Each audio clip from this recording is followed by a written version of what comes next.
شہریوں کو رات بھر جاگنے پر مجبور کر دیا جاتا ہے، حالانکہ یہ ادارہ کے الیکٹرک خود سب سے بڑا نادہندہ ہے۔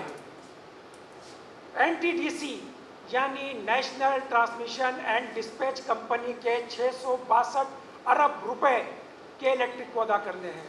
سوئی سدرن گیس کے 117 ارب روپے بھی کے الیکٹرک کو ادا کرنے ہیں، اور کراچی کے شہریوں سے اضافی بلوں کی مد میں جو 64 ارب روپے لیے گئے تھے وہ بھی کے الیکٹرک کو ادا کرنے ہیں۔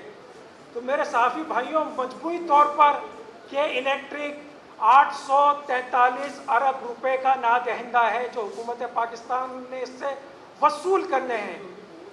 ایک عام شہری اگر 5000 روپے کا بل ادا کرنے میں لیٹ ہو جاتا ہے تو اس کے گھر پہ دھاوا بول دیا جاتا ہے، اس کا کنیکشن کاٹنے کے لیے ٹیمیں بھیج دی جاتی ہیں، موبائل لا کے دروازے پہ کھڑی کر دی جاتی ہے کہ وہ ذرا سا بھی احتجاج کرے تو اس کو اٹھا کے موبائل میں پھینک دیا جاتا ہے۔ لیکن اتنی بڑی رقم کی وصولی کے لیے آج تک کوئی قدم نہیں اٹھایا گیا، آج تک کوئی قانون ان کے خلاف حرکت میں نہیں آیا۔